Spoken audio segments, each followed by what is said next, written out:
চারিদিকে গভীর অরণ্য বেষ্টিত যে গ্রাম, সেটি হচ্ছে কালাপানি গ্রাম। এটি শেরপুর জেলার নালিতাবাড়ী উপজেলার মধুটিলার অধুরে সীমান্তের কোল ঘেঁষা ভারত সীমান্তের কাছেই যে গ্রামটি, সেটি হচ্ছে কালাপানি গ্রাম। এখানে অতীতে 25টির মতো পরিবার বসবাস করত। সবাই এখানে গারো আদিবাসী। বর্তমানে এখানে 11টি পরিবার রয়েছে। বাকিগুলো বন্য হাতির ভয়ে অন্যত্র গিয়ে আশ্রয় নিয়েছে। সুপ্রিয় দর্শক শ্রোতা, প্রতিটি মুহূর্ত চলে তাদের অনিশ্চিত ভবিষ্যতের কান্না। যে কোনো সময় বন্য হাতি ভেঙে দিতে পারে তাদের ঘরবাড়ি, কেড়ে নিতে পারে তাদের উৎপাদিত ফসলের খাবার, ধান চাল সহ যাবতীয় মালামাল। তাই ভয়ে ভয়ে তাদের কাটে জীবন সংগ্রাম তাদের।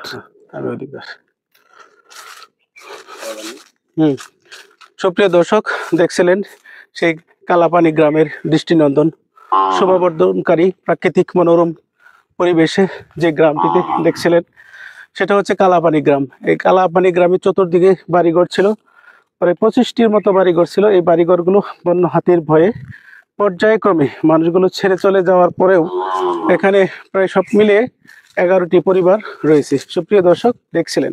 ওকে,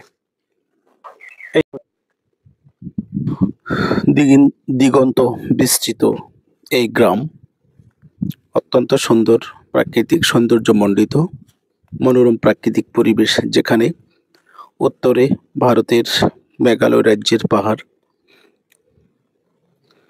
পূর্ব পশ্চিম দক্ষিণ মিলে রয়েছে বিশাল বনভূমি। এই সেই কালাপানি গ্রাম, যেখানে চতুর্দিকে পাহাড়। আপনার উত্তর সাইডে রয়েছে, উত্তর সাইডে ভারতের সীমান্তে মেঘালয়ের পাহাড়, দক্ষিণ পশ্চিম পূর্ব মিলে সামাজিক বনায়ন তথা বাংলাদেশের পাহাড়। এই গ্রামটি পাহাড়ের মাঝখানে।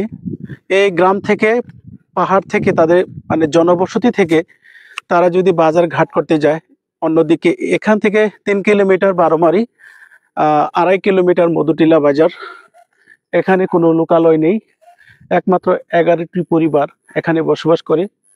সুপ্রিয় দর্শক শ্রোতা, সেই 11টি পরিবার নানা প্রতিকূলতার মাধ্যমে সংগ্রাম করে চলছে। বন্য হাতি, বিভিন্ন বন্য প্রাণী থেকে তারা দীর্ঘদিন যাবৎ অনেক প্রতিকূলতার সাথে সংগ্রাম করে, যুদ্ধ করে তাদের জীবন চলে। ছবির মতো সুন্দর এই গ্রামটিতে তাদের জমি জমা ছেড়ে কোথায় চলে যাইতে চায় না, যার জন্য এখানে তাদের বসবাস ছিল। আগে ইতিপূর্বে 25টির মতো পরিবার এখানে বসবাস করত।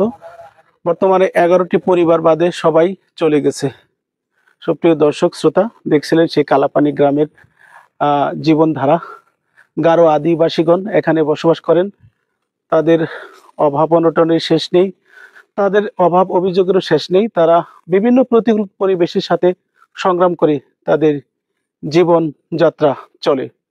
সুপ্রিয় দর্শক শ্রোতা, আমি আরেক ভাইয়ের সাথে কথা বলবো। গতকালকেও আসছিল।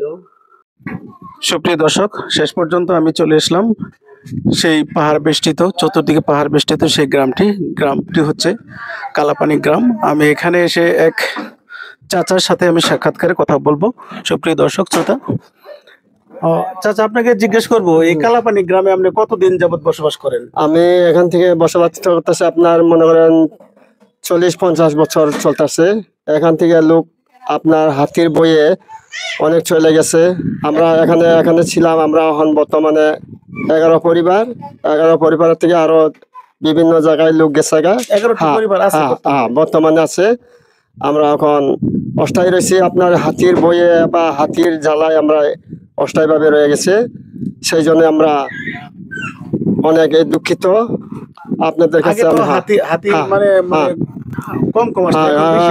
বেশি আছে হাতির জ্বালা আমরা থাকতে পারে না। হাতির আমরা এই যে সারা রাত খাইতেও পারে না বা থাকতেও পারে না। আমরা সারা রাত এরকম ভাবে আমরা সজাগ থাকি। হাতির লাগে একটু সহযোগিতা করে, লড়াই করে এইভাবে আমরা মানে জীবনটা বাঁচাইতেছি। এখন তাহলে কতগুলো হ্যাঁ। পরিবার আছে এখানে? এখানে আছে আপনার বর্তমানে 10 পরিবারের মতন আছে এখানে। আর হাতির বয়ে হাতির বয়ে অন্যখানে এরা চলে গেছে গা, আর বাদ বাকি লোকগুলা। চলে গেছে না? এই গ্রামটির যে কালাপানি নাম, হ্যাঁ। এটা কি জন্য আপনি কি বলতে পারবেন? এই কালা পানিটা আপনার আগে ছিল কালো পানি ছিল। কালো পানি ছিল, সেই জন্য কালা পানি নাম বলছে এটাকে গ্রামটা। ওই মানে কালো পানি মানে যাইতো এক আপনার জানা মতো দেখছেন? জানি, দেখছি মানে। আচ্ছা, এটার জন্য কালো পানি? এটার জন্য কালা পানি। তাহলে আপনি কি ধর্ম পালন করতেছেন? আমি খ্রিস্টান ধর্ম পালন করতেছি। এখানে যারা আছে সবাই তো সবাই খ্রিস্টান। এখানে যারা আছে এখানে সবাই খ্রিস্টান। আর কোনো ইয়া নাই, মুসলমান নাই বা কোনো সহজে ইয়া নাই।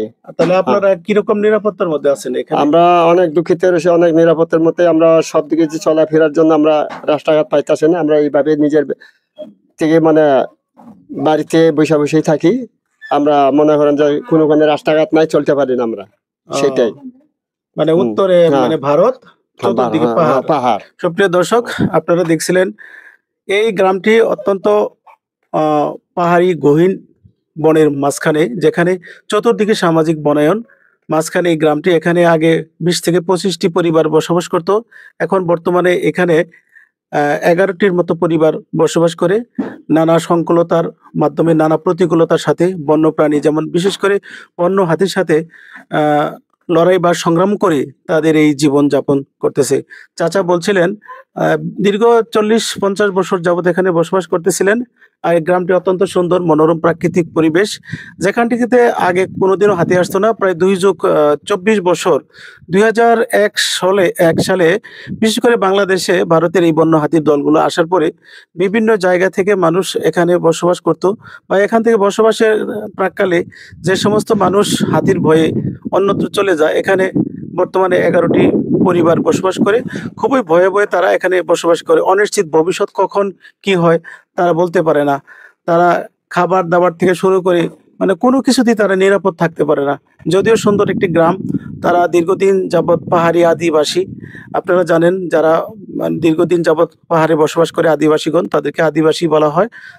তারা পাহাড়ে বসবাস করে অভ্যস্ত বিদায় তারা আদিবাসী।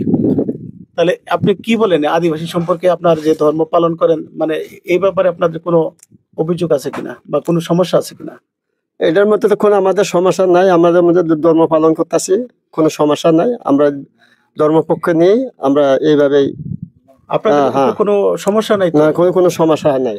মানে সবচেয়ে সমস্যা একটাই, সেটা হলো বন্য হাতির জন্য। বন্য হাতির কারণে আপনারা মানে সঠিকভাবে মানে ভয়ে ভয়ে আপনাদের থাকতে হয়। সুপ্রিয় দর্শক, দেখছিলেন সেই মানে পাহাড় বেষ্টিত গ্রাম, অত্যন্ত দৃষ্টিনন্দন মনোরম প্রাকৃতিক পরিবেশ। যদিও তারপরে একটি ভয় তো আছেই অবশ্যই। বন্য হাতির ভয়ে তারা মানে স্বস্তির নিঃশ্বাস ফেলতে পারে না রাত জেগে পাহারাতে।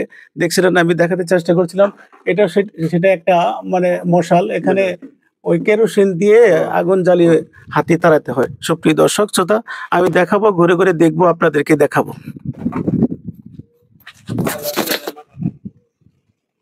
আমরা থাকতে পারতেছি না আঙ্কেল, আমরা কোথায় যাবো? আমরা আর যেমন কোথায় থাকবো? আমরা সমস্যা, অনেক সমস্যা। রাতের বেলা ঘুম আসে না, রাতের বেলা মনে কর নিজে কেরাসিন কিনতে পারি না, কেউ সহযোগিতা করে নাম করে। আমরা কিভাবে চলবো? আমরা কি দেশের নাগরিক না, না কি হয়েছে? আমরা কিচ্ছু বুঝতেছি না। আমরা কোথায় যাবো? আমরা কোনো আশ্রয় দিতেছে না। এরকম পর্যায়ে হাতি প্রায় সময় আসে। হাতি মনে কর দিনে রাতে 24 ঘন্টায়, মনে কর 1 মাসও যায় না। মনে কর 1 সপ্তাহ পর পরই মনে আরেক দল আয়া, আরেক সপ্তাহ পর আরেক দল আয়া, এভাবে চলে আর না। তাহলে আমরা কিভাবে চলা যাবো, কিভাবে থাকা যাবো এখানে? সরকারের কাছে কোনো অনুদান পান না? না না, সরকারের কাছে আমরা কোনো অনুদানও পাই না। কোনো অনুদান তো পাবো তো দূরস্থান, কিন্তু আমরা কেরাসিনি পাওয়া যাইতেছে না হাতি তাড়ানোর জন্য। হ্যাঁ জি, এই যে মশালের জন্য আমরা কেরাসিনি, হাতি তাড়ানোর জন্য আমরা কিছু পাইতেছি না। এবারও কি ধান খাই গেছে? এইবারও ধান ক্ষেত খাই গেছে, আমরা লাগাইছিলাম 2 বার খাইয়ে গেছে। তবু আমরা সরকারের কাছে আবেদন করলাম না। আবেদন করতে গেলেও টেহা লাগে, ওই ধরায় আমরা কোনো কিছু করতে পারলাম না। প্রিয় দর্শক, এই সেই কালাপানি গ্রাম, যেটি কিনা এক সময় কালো পানির ঝর্ণা বা কালো পানি বেয়ে যাইতো, যার জন্য এটার নাম রাখছে কালাপানি। এই সেই কালাপানি গ্রাম, যেখানে চতুর্দিকে সামাজিক বনায়ন, গভীর অরণ্য যেখানে। আর এই গ্রামের এক দৃষ্টিনন্দন ছবির মতো সুন্দর এই গ্রাম, অত্যন্ত সুন্দর সেই গ্রামটি। প্রতিটি মুহূর্ত এই গারো আদিবাসী কালাপানি গ্রামের মানুষ নির্ঘুম রাত কাটায়। বন্য হাতি কখনো পাহাড়ে, কখনো বাড়িতে হানা দেয়। এটি বাংলাদেশে ভারতের মেঘালয় রাজ্য থেকে 2001 সালে বাংলাদেশে এই বন্য হাতির দল 40 থেকে 50টি বন্য হাতি পালে রয়েছে। প্রতি বছরই হানা দিয়ে আবাদি ফসল সহ গাছপালা এবং মানব সম্পদের ব্যাপক ক্ষতি সাধন করে থাকে এই বন্য হাতির দল। যার কারণে এই ছবির মতো সুন্দর গ্রামটি হলেও সেখানে পৈতৃক নিবাসের কারণে এখানে বসবাস করে আসছে গারো আদিবাসীরা, কিন্তু বর্তমানে তাদের অবস্থা খুবই সংকটাপন্ন। যে কোনো মুহূর্তে অনিশ্চিত ভবিষ্যৎ তাদের, যে কোনো সময় ছেড়ে যাইতে হইতে পারে তাদের। এমন একটি ছবির মতো সুন্দর গ্রাম, প্রাকৃতিক পাহাড় বেষ্টিত, অত্যন্ত সুন্দর গ্রামটি, যেখানে না আসলেই নয়। সকল পর্যটন এবং ভ্রমণকারীগণ এখানে এসে থাকেন এই গ্রামটি দেখার জন্য। হ্যাঁ, সুপ্রিয় দর্শক শ্রোতা, আমার ভিডিও এবং কন্টেন্টগুলো যদি ভালো লাগে অবশ্যই আমার চ্যানেলটিকে সাবস্ক্রাইব, এমনকি লাইক, শেয়ার এবং সাবস্ক্রাইব করতে ভুলবে না। প্রিয় দর্শক, দেখতে থাকুন সেই কালাপানি গ্রামের দৃষ্টিনন্দন ভিউগুলো, যা অসাধারণ রূপে রূপায়িত করেছেন সৃষ্টিকর্তা নিজেই। প্রকৃতিকে অনবদ্য দান যেখানে রয়েছে কালাপানি। এক সময় কালাপানির ঝর্ণা নামে খ্যাত এই গ্রামটি কালাপানি। এই ঝর্ণা থেকে কালাপানির উৎপত্তি হইতো, কালাপানি বের হয়ে যেত, যার জন্য অতীতকালে এর নাম রাখা হয়েছিল কালাপানি গ্রাম। অত্যন্ত দৃষ্টিনন্দন, শোভাবর্ধনকারী প্রাকৃতিক পরিবেশে এখানে কে না চায় আসতে, কে না চায় বসবাস করতে। তবু বন্য হাতির ভয়ে কখন কোন সময় কোন মুহূর্তে চলে আসে অনিশ্চিত ভবিষ্যৎ তাদেরকে সদা সর্বদাই তাড়া করে। প্রিয় দর্শক, এই সেই কালাপানি গ্রাম, যেখানে প্রতিটি বাড়িতে রয়েছে 2 থেকে 4টা করে হাতি তাড়ানোর মশাল, যেখানে মশালগুলোতে কেরোসিন তেল লাগিয়ে আগুন ধরিয়ে হাতিদের প্রতিরোধ করে, সংগ্রাম করে যাদের জীবন চলে। এই সেই কালাপানি গ্রাম। এখান থেকে লোকালয়ে 2 থেকে 3 কিলোমিটার দূরে আসতে হয়। বাজারঘাট করতেও তাদের ব্যাপক সমস্যার সম্মুখীন হতে হয়। প্রিয় দর্শক, এই সেই কালাপানি গ্রাম, যেখানে মধুটিলা ভ্রমণে আসলে অবশ্যই কালাপানি গ্রামটির কথা কেউ ভুলে না। সদা সর্বদা এখানে এসে থাকেন এই গ্রামের সৌন্দর্যকে উপভোগ করার জন্য, এই গ্রামের সৌন্দর্যের মাঝে নিজেকে হারিয়ে দেওয়ার জন্য, হারিয়ে ফেলার জন্য চলে আসেন। দর্শক, দেখতে ছিলেন সে কালাপানি গ্রামের প্রাকৃতিক সৌন্দর্যের ভরপুর নীলাভূমির অসাধারণ দৃশ্যবালী, যেখানে রয়েছে এক একটি কাশ্মীর, এক একটি সুইজারল্যান্ড খ্যাত দৃশ্য।